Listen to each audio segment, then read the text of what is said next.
Chapter 1. All this exists right now. I shall tell you about co-creation, Vladimir, and then everyone will be able to provide an answer to his own questions. Please listen carefully, Vladimir, and write about the Creator's great co-creation. Listen and try to understand with all your soul the aspirations of the divine dream. After uttering these words, Anastasía fell into a silent distraction. She looked at me but said not a word. Her distraction was probably due to her feeling or noticing in my facial expression signs of incredulity in what she might have to say about co-creation, about God. But really, how could I, or anyone else for that matter, not entertain at least some measure of incredulity? What could not this passionate recluse dream up next? She doesn't have any historical proofs to offer. If anyone can talk convincingly about the past, then surely that would be the historians and archaeologists. And there's lots of talk about God in the Bible and in the books of other denominations, in all kinds of books, only for some reason when they talk of God they can't seem to agree. Might not that be on account of the fact that nobody has any convincing proofs? There are proofs, Vladimir, Anastasía suddenly broke in confidently and excitedly in answer to my silent question. And where are they? All the proofs, all the truths in the universe are preserved forever in every human soul. Lies and falsehoods cannot survive for any length of time. They are exposed by the soul. That is why so many different kinds of religious treaties are thrown at man. Lies constantly need new disguises to survive, and that is why mankind is constantly changing its social structures, trying to find in them the truth it has lost, yet only distancing itself from the truth even more. But who has proved and how that each one contains the truth within, in man's soul or any other part? And if it is indeed there, then why does it stay hidden? On the contrary, not a single day goes by but in the sight of each one of us the truth strives to bring itself out. Life around us is eternal, and it is through the truth that eternal life comes about. Anastasía quickly pressed the palms of her hands to the ground, ran them over the grass, and then held them out to me. Look, Vladimir, perhaps these will dispel your doubts once and for all. I looked and saw in her outstretched hands seeds of grass, a small cedar nut, and some sort of bug crawling. I asked her, "And what does all this mean, the nut, for example?" Look, Vladimir, such a tiny wee kernel, and yet, if you plant it in the ground, it grows into a majestic cedar. Not an oak, not a maple, not a rose, but only a cedar. The cedar in turn gives birth to a kernel just like this, and it will contain, just as the very first one did, all the information about its pristine origins. And if millions of years ago, or millions of years from now, a kernel like this makes contact with the earth still, only a cedar will sprout out of the ground. In it, in every kernel of God's perfect creation, all possible information has been fully implanted by the Creator. Millions of years may go by, but the Creator's information will never be erased. And man, the apex of creation, has been given everything by the Creator at the moment of co-creation. All truths and all future achievements have been inculcated by the Father, inspired by a grand dream in His beloved child. Well then, how do we attain that truth in the final analysis? From somewhere within ourselves. From our kidneys, our heart, or our brain, from our feelings. You should try to determine the truth within your feelings. Trust yourself to them. Free yourself from mercenary dogmas. Well, okay, if you know something, say it. Perhaps somebody will be able to understand you with their own feelings. What is God, for example? Can scholars draw a portrait of him with some kind of scientific formula? A scientific formula? A formula would extend many times around the earth, and when it stopped, another would be given birth. God is no less in worth than what can be born in one's thought. He is the firmament and the empty space, and that which cannot be seen. There is no sense in trying to understand him with the mind, however keen. Take all the formulas on earth and all the information in the universe as a whole and squeeze them into the tiny kernel of your soul and turn them into feelings and let your feelings then unfold.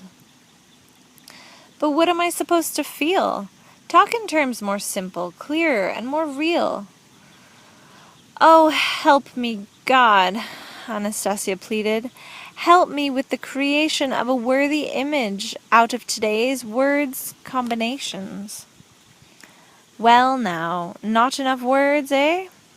Why don't you go take a look at a dictionary? It's got all the words people use today.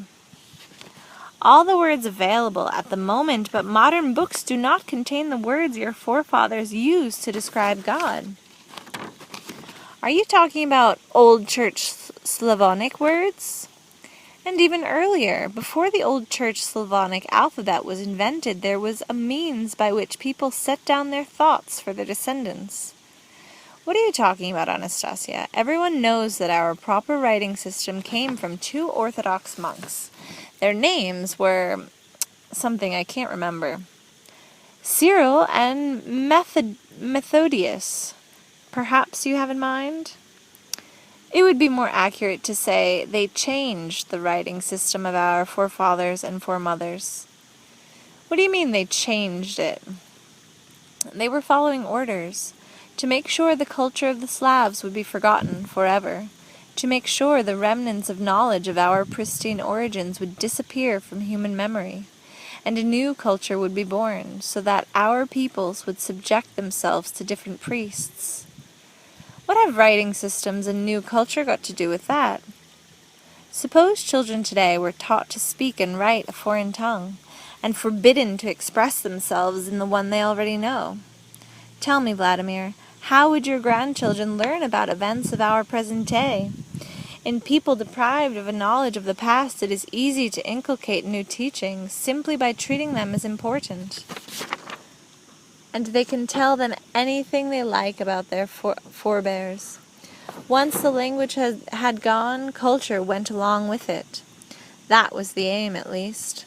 But those who formulated that aim were wholly unaware that the sprouts of truth remained unseen forever in the human soul. All it takes is to drink in a single drop of dew so pure for the sprout to grow and mature. Look, Vladimir, please accept my words and try to feel what lies behind them. As Anastasía spoke, she would either slow down her speech or quickly rattle off whole phrases at a time, or else suddenly fall silent for a moment, ponder something for a moment, and then pluck unfamiliar, drawn-out phrases literally out of the air. And occasionally a word or two I had never heard before would weave their way into what she was saying. But each time she said an unclear or unknown word, she seemed to give a start and replace it with a correct or more understandable variant. And it always appeared as though she were trying to prove something whenever she talked of God. Everybody knows man is the image and likeness of God, but in what respect? Where are God's characteristic traits within you? Have you ever thought of that? No, not really, I admitted. Never had any occasion to. Why don't you describe them yourself? When a man, exhausted after his daily cares, lies down to sleep, when he ceases to feel his weary body, his set of invisible energies and his second self leave the body to some degree, and at that moment earthly limitations do not exist for them. They know no time or space. In less than a second, your consciousness crosses all the distances in the universe, and your complex of feelings senses past and future events, analyzes them, measures them against the present day, and dreams on. All this means that man feels the unfathomable, divine, universal creation not only with his flesh. His God-given thought is at work creating afresh. Human thought alone is capable of creating other worlds or changing what has been created. Sometimes a person will cry out in their sleep when they are scared by something. Their complex of feelings, free from earthly cares, is frightened by events of the past or the future. Sometimes a person creates in their sleep. Their creations strive quickly or slowly to embody themselves in earthly form. And how ugly a form they take or how harmoniously they shine forth depends wholly or partly on the degree to which inspiration plays a role in their creations. On the degree to which all aspects are taken into account in all their accuracy and detail at the moment of creation. On the degree to which inspiration empowers your divine self. Chapter 2. The Beginning of Creation. Picture what it was like in the very beginning. There was as yet no earth. There was as yet no matter to reflect the light of the universe. But still, even as now, the universe was filled with a great multitude of diverse energies, living energy elements thought in the dark and created in the dark. They needed no external light source. Within themselves, for themselves, they shone, and each contained everything, thought, feelings, and the energy of aspiration. Yet still there were differences among them. In each one, a single form of energy predominated. Just as now, the universe included an element of destruction and an element which creates life, and other elements involved a multitude of various shadings, similar to human feelings. There was no way these elements of the universe could come into contact with each other. Within each element, multiple energies created movement, either languidly creeping or all at once lightning swift on the dot. What was self-created within each one could also destroy itself on the spot. Their pulsations did not alter the cosmos. Visible they were not, and each considered that they were alone in space. Alone! Uncertain of their purpose, they were unable to bring about any lasting creation that might give satisfaction. And so, in a time of stagnation without limitation, there were these pulsations, but there was no overall motion or action of any kind. All at once, as by an impulse, each element was touched by communication. All of them at once, throughout the unfathomable universe. Throughout those complexes of living energy, one suddenly began illuminating the rest. Whether the complex was old or young could not be expressed in ordinary tongues. Whether it arose from the vacuum of space or from the spark of all the possibilities one could imagine is not important. Whatever its semblance, the resulting complex bore a most striking resemblance to man who is still living today. It was similar to his second self, not the material but the eternal, sacred self. The living energy of its aspirations and dreams first began to lightly touch all elements in the universe, and he alone was so fervent in his devotion that he was able to bring all sensations and feelings into locomotion. The sound of communication began to resound through the universe, and if the first sounds were to be expressed through translation into modern words, we would feel the sense of questions and answers. From all across the unfathomable universe, one question was uttered by all, addressed only to him. "What do you so fervently desire?" everyone inquired. And he, confident in his dream, replied, "Conjoint creation and joy for all from its contemplation." And what may bring joy to everyone in the universe? Birth. The birth of what? Each one of us has been self-sufficient for as long as we can recall. A birth in which will be included particles of all. How is it possible to reunite in a single whole that which is all destructive and all constructive at the same time? Through opposing forms of energy, after first bringing them into line, balancing them in oneself, you see. And to achieve this, who so strong would there be? Me. But there is the energy of doubt. Doubt will attempt to decoy and destroy you, and the diverse multitude of energies will tear you into tiny particles. No one can unite and hold opposites in a single whole. But there is also the energy of confidence. When confidence and doubt are equal, they will facilitate exactitude and beatitude for future co-creation. And how do you call yourself? I am God. I shall be able to deploy particles of all your diverse energies within myself. I shall stay great. I shall create. To the whole universe, creation shall bring forth joy. From all quarters of the universe, all elements simultaneously release the multitude of their energies into Him alone, and each endeavored to gain ascendancy over the rest, so that it alone might establish itself as supreme in its new home. Thus began the great struggle of all the forms of energy in the universe. There is no measure of time or space to describe the scale of that struggle. Calm returned only when in each one's consciousness one fact gleamed, that nothing could be higher or stronger than the one energy of the universe, the energy of the divine dream. God possessed the energy of the dream. He was able to take in and compile all within Himself, bring all into balance, reconcile opposites and begin to create, and to create still within Himself. Indeed, in His creating of future creations still within Himself, He cherished each detail with speed on a measureless scale, and worked out the interrelationships with everything else for each and every creation. He did it all alone, alone in the darkness of the unfathomable universe. Alone He set into motion the diverse energies of the whole universe. The uncertainty of the outcome frightened everyone and removed them a distance from the Creator. The Creator found Himself standing in empty space, and that empty space was expanding. A deathly cold appeared.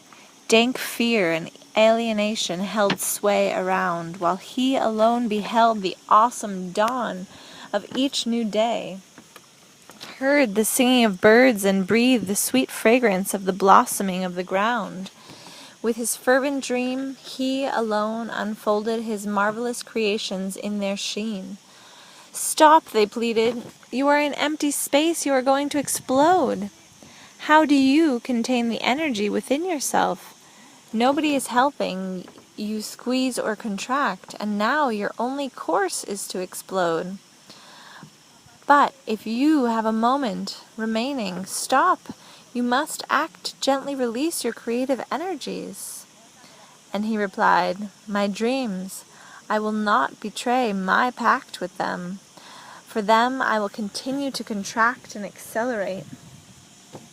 My energies, my powers, my dreams, in them I see the ants hurrying and scurrying across the grass among the flowers, and the eagle in his bold ascent into the sky is teaching his young how to fly.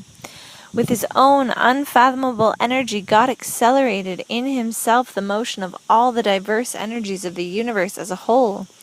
Inspiration squeezed them into a small kernel in His soul, and all at once He sensed a touch. Everywhere, from all quarters in turn, He felt the burn of a new, unfamiliar energy, and then it withdrew to warm Him, with its warmth from a distance filling all with some kind of new power.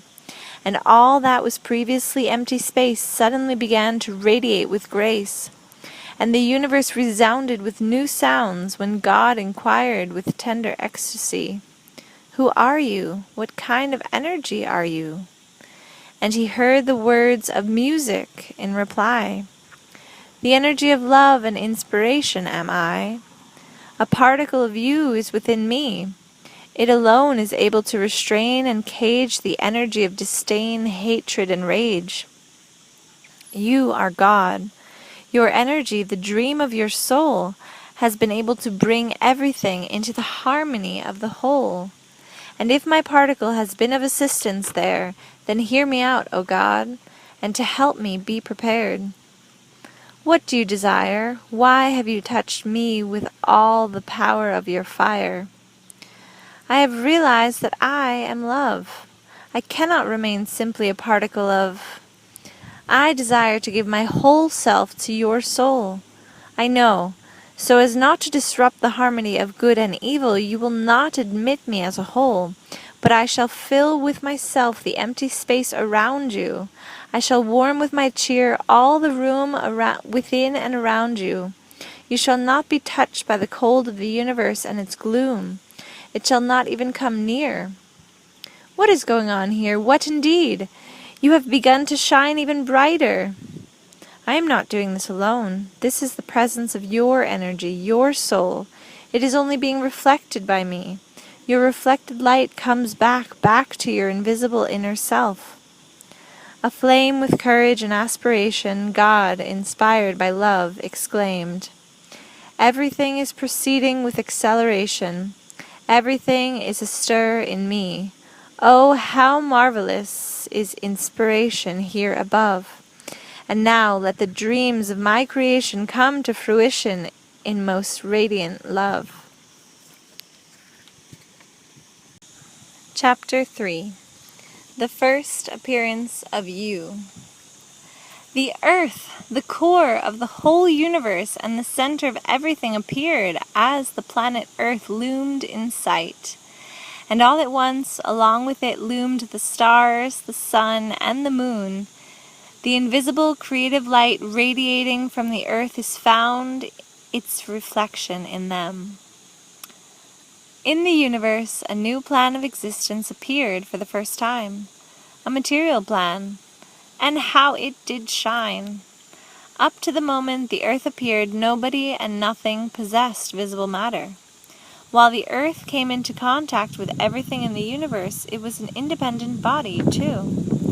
It was a self-sufficient creation. Things that lived all around, things that grew in the ground, things that swam in the sea, and things that flew on high did not die or disappear somewhere. Even decomposition brought forth flies, and flies became food for other life, and everything fused together into a single magnificent life.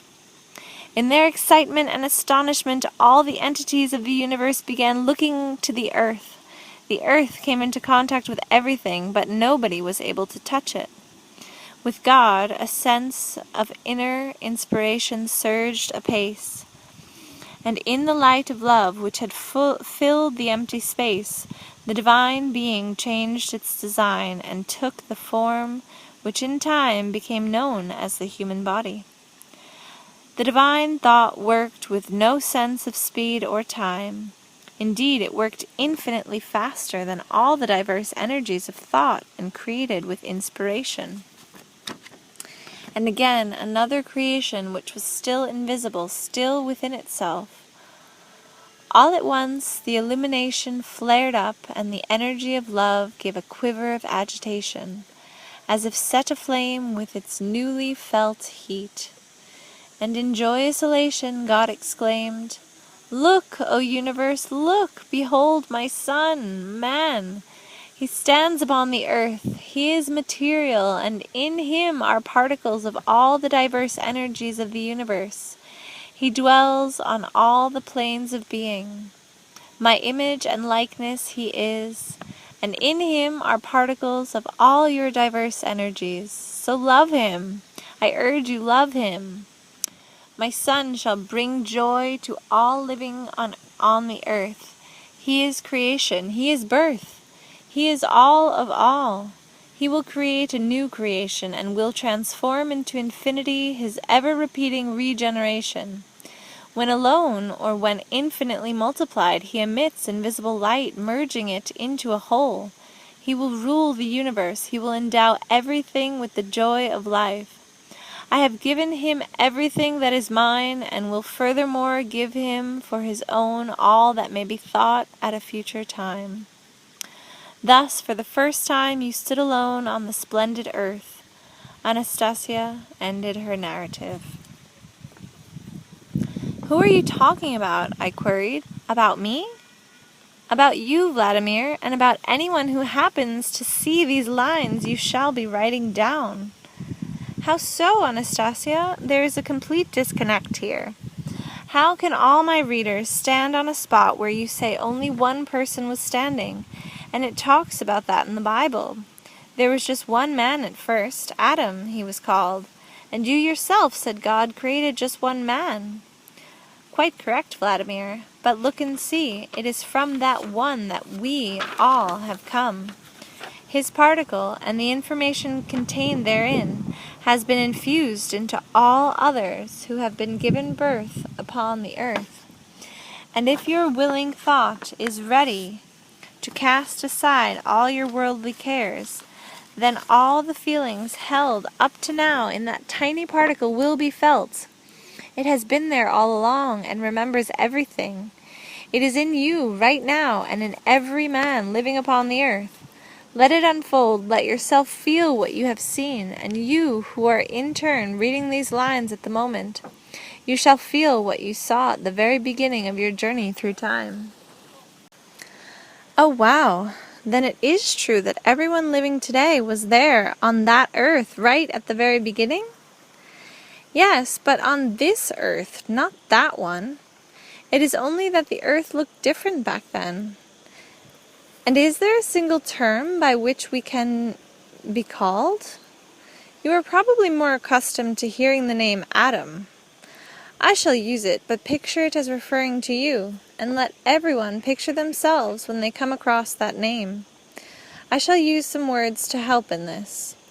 Yes, please do. For some reason I still have only a rather faint idea of how I might have appeared in those times. To make it easier, picture yourself as entering a garden on the border between summer and spring, a garden in which there are also the fruits of autumn. There are also beings here which you are seeing for the first time. It is hard to take everything in at one glance, when it is all so new and everything radiates perfection. But recall how you, Adam, saw your first flower and concentrated your thought upon it. On a very tiny flower. It was cornflower blue. The petals were smooth and made up of lines. The petals gently glowed as though reflecting in themselves the light of the sky. And you, Adam, sat down beside the flower admiring this creation. But no matter how long you looked at it, the flower's appearance was constantly changing. A breeze caressed the flower, making it sway on its slender stem. And the petals quivered under the sun's rays, changing the angle of reflection, giving new shadings to its tender hues. When the petals were not trembling in the breeze, they seemed to be waving to the man in greeting, or moving in time to the music ringing in the soul. And the flower gave off a most delicate fragrance in its efforts to embrace you, the man. All at once, Adam heard a mighty roar, and rising turned in the direction of the sound. In the distance an enormous lion was standing with his lioness, and the lion announced himself with his roar to everything around. Adam's gaze became entranced by the lion's stately and powerful stance, crowned by a bushy mane. No sooner had the lion spied Adam than the creature bounded toward him with mighty steps, the lioness right behind him. Adam could not help but be impressed by the play of their powerful muscles. 3 meters from the man, the creatures came to rest. Man's gaze caressed them. A feeling of delight was emanating from the man, while the lion, sensing the gentle calm, settled to the ground in delight. The lioness lay down beside him, keeping perfectly still so as not to interfere with the warm and gracious light emanating from the man. Adam ran his fingers through the lion's mane, examined and touched the claws of his mighty paws, put his hand on his great white fangs, and smiled when the lion purred with delight. Anastasia, I couldn't help but asking, what kind of light first emanated from the man to stop the lion from tearing him apart? And why is there no such radiance today? Nobody emits light that way today. Vladimir, have you not noticed what a huge difference there is even today? Man's gaze distinguishes all that is earthly. The little blades of grass and flowers, the wild beasts and the rocks with sluggish thinking. It is curious, mysterious, full of unexplained power. Man's gaze can be calming, and yet it can also wrap all living creatures in the cold of destruction. Tell me, has it ever happened that you have been warmed by someone's gaze, or perhaps someone's eyes have caused you inner discomfort? Yes, it has happened. You can actually feel someone watching you. You can feel a pleasant gaze, or one that is not so pleasant. There, you see, that means you know that a calming gaze will create a sense of warmth within you, and that the opposite gaze will bring a feeling of cold and destruction. But man's gaze was as many times stronger during those first days upon earth. The Creator saw to it that all life aspired to be warmed by this gaze. And where has all the strength of man's gaze gone now? It has not all gone. Enough of it is still round, but vanity, superficial thinking, a different speed of thought, a misapprehension of basic concepts, and apathy have darkened perception, and perceived it from opening up to what everybody expects of man. Inside each one of us a warm heart abides. Oh, if only each one of us could open it wide to everything. All reality could then be transmogrified into a magnificent, pristine garden. Is this possible with everyone, just as in the beginning with Adam? Could something like that actually transpire? Everything may be born, which is to what human thought, merging from all into one, aspires. When Adam was alone, the power of his mind was equal to what today is found in all mankind. Aha, that's why the lion was afraid of him. The lion was not afraid of man, not a trace. The lion was bowing before the light of grace. All life aspires to know this grace, which man alone is capable of creating. For this, all life, and not only upon the earth, is ready to perceive man as a friend, a brother, a God. Parents always strive to instill in their children all their very best abilities. Only parents sincerely want their children's abilities to exceed their own. The Creator has wholly given man, his son, and creation, all to which he himself aspired in a burst of inspiration. And all are able to understand that God is perfect. Then may all feel exactly who God the Creator planned to create his child to be, his beloved son or man, and how he feared no burden of responsibility, and how he undertook never to abandon his creation, having uttered the words that have come down to us over the millions of years. He is my son, this man. He is my image, my likeness. Does that mean that God wanted his son, his creation, man, in other words, to be stronger than himself? All parents' aspirations may be seen as a confirmation of this.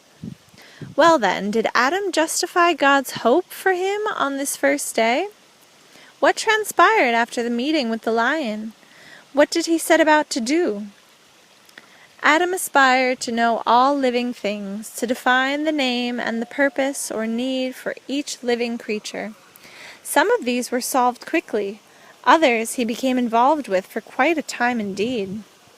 For example, before the sun set on the first day, he was attempting to decide the purpose of the brontosaurus. But here he did not succeed, and so the Brontosaurus disappeared from the face of the earth for all time. Disappeared? Why? It disappeared because man did not define its purpose. That Brontosaurus, is that one that's several times bigger than an elephant? Yes, bigger than an elephant it was, and little wings it had, and a little head on a long neck that could spew flames out of its jaws. Just like in a fairy tale. The folk tales about Gornich serpent, for example, which spewed fire too. But that's a fairy tale, not something real. Sometimes folk tales tell about a past reality metaphorically, but sometimes they can be quite accurate. Really? And just what would such a monster be made of? How could fire come out of the jaws of a real living creature? Or is the fire to be taken metaphorically? Let's say, for instance, to portray a monster breathing hatred. The huge Brontosaurus was good, not evil. Its huge size served to compensate for its enormous weight. How can its huge size serve to lighten its weight? The more a hot air balloon is filled with whatever is lighter than air, the lighter it is. Well, what has that got to do with the Brontosaurus? It's not a hot air balloon. The Brontosaurus was indeed an enormous living hot air balloon. Its skeleton was constructed of very lightweight material, while its insides contained very little in the way of organs. Just as with a balloon, its insides were empty, except that they were constantly being filled with a gas that was lighter than air. With a leap and a flap of its wings, the Brontosaurus actually managed to fly a bit. When there was an excessive buildup of gas, it breathed out through its mouth. Flint-like fangs protruded from its jaws, and their friction could create a spark and ignite the gas welling up from its abdominal cavity, sending fire out of its mouth. But hold on. Just who kept filling it up with gas? Listen to me, Vladimir. The gas was produced all by itself inside as its food was being digested. Impossible. Gas exists only in the bowels of the earth. That's where it is extracted from. Then they use it to fill propane tanks or send it through pipes to people's kitchen stoves. But from food, is it really that simple? Yes, Vladimir, it is really that simple. I can't believe in something that simple, neither will anyone else. And that means everything you've just told me, for that matter. Not just about the Brontosaurus, but everything else too. Nobody's going to believe it, so I shan't write about this. What is it, Vladimir? Do you think I am capable of being mistaken or lying? Well, I don't know about the lying part, but you're definitely mistaken about the gas. I am not mistaken. Then prove it. Vladimir, do you not realize that your stomach and other people's stomachs produce the same kind of gas even today? Impossible. You can prove it for yourself. Just take a match and light the gas when it comes out of you. What do you mean, out of me? Out of where? Where would I light the match? Anastasia broke out laughing, and still laughing, said, "What are you, a little child? Think for yourself. It is a private experience." I thought about this gas from time to time, and for some reason the thought began to eat away at me, and finally I decided to try the experiment. I tried it directly, and I returned from my visit with Anastasia. It worked, and now I think back even more vividly on what she said about Adam's first days, or rather, our first days on the earth. And I get the feeling that somehow we have forgotten to take with us today something from those days. Or maybe it was just me that forgot. That's something each person can decide for himself. When he learns how man spent his first day on the earth, this is how Anastasia described it. Chapter 4. The First Day. Adam was interested in everything. Each blade of grass, each intricate little bug, the birds in the sky above, and water. The first sight of a stream, its transparent running water sparkling in the sun, filled him with wonder and admiration. and in it he could behold life in its infinite manifestations. When Adam bent down to touch the water, his hand was immediately embraced by the current which caressed all the folds of his skin and drew him in. Upon immersing himself in the water, he found his body becoming lighter. The gurgling water supported him and comforted his whole body. Splashing the water in the air with his hands, he was delighted to see the play of the sun's bright rays in each and every drop before the drops were once more received back into the stream. And it was with a great sense of delight that Adam drank the water from the stream. And before the sun set, he gladly contemplated and bathed again and meditated. Hold on there, Anastasia. You mentioned him drinking, but did Adam eat anything the whole day? What food did he eat? All around him were a multitude of fruits with variety of tastes, berries, and edible grasses. But during those first days, Adam felt no sense of hunger. He remained satisfied with fresh air alone. With fresh air? But you can't live on air. There's even a saying about that. One certainly cannot live on the air man breathes today. Today's air is dying, and it is often harmful for one's body and soul. You mentioned the saying that one cannot live on air, but there is another saying, I have been fed by air alone, which corresponds to what was available to man in the beginning. Adam was born in a marvelous garden, and the air surrounding him did not contain a single harmful particle. Pollen had been dissolved into that air along with the drops of the purest dew. Pollen? What kind of pollen? Pollen from flowers and grasses, from trees and fruit, which diffused fragrances into the air. Some came from those close by, while breezes brought others from distant places.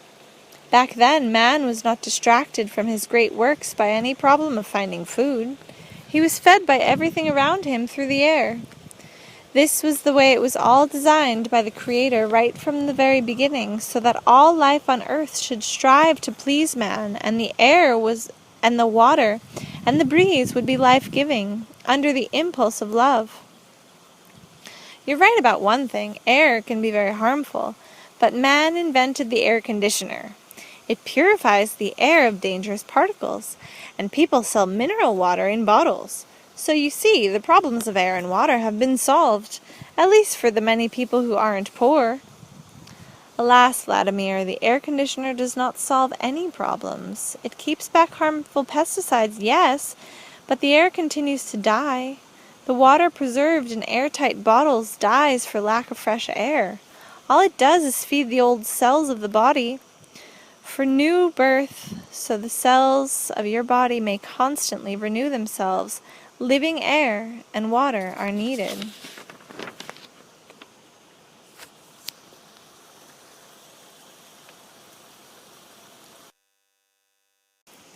Chapter 5.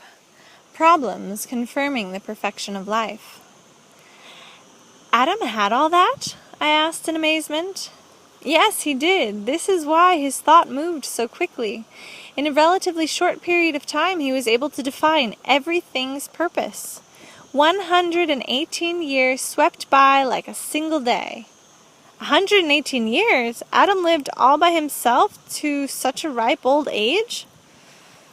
All by himself lived Adam, the first man, caught up in all sorts of interesting projects. 118 years did not bring him age, but a blossoming of life.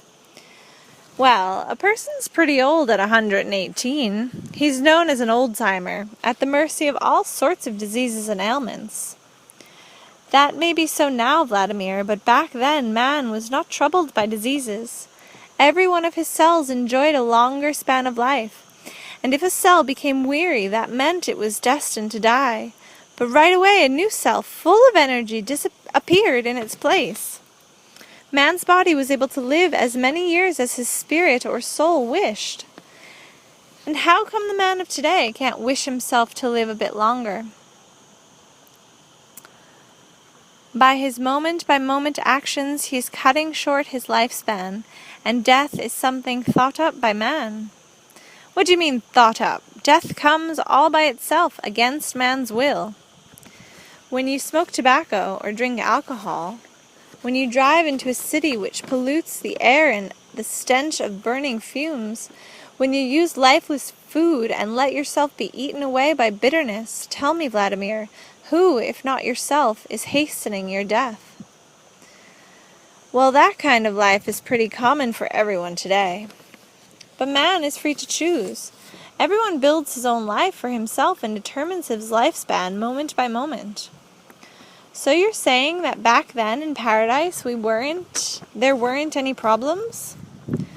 Problems, if they arose at all, were resolved not in a harmful direction, but in such a way as to confirm the perfection of life.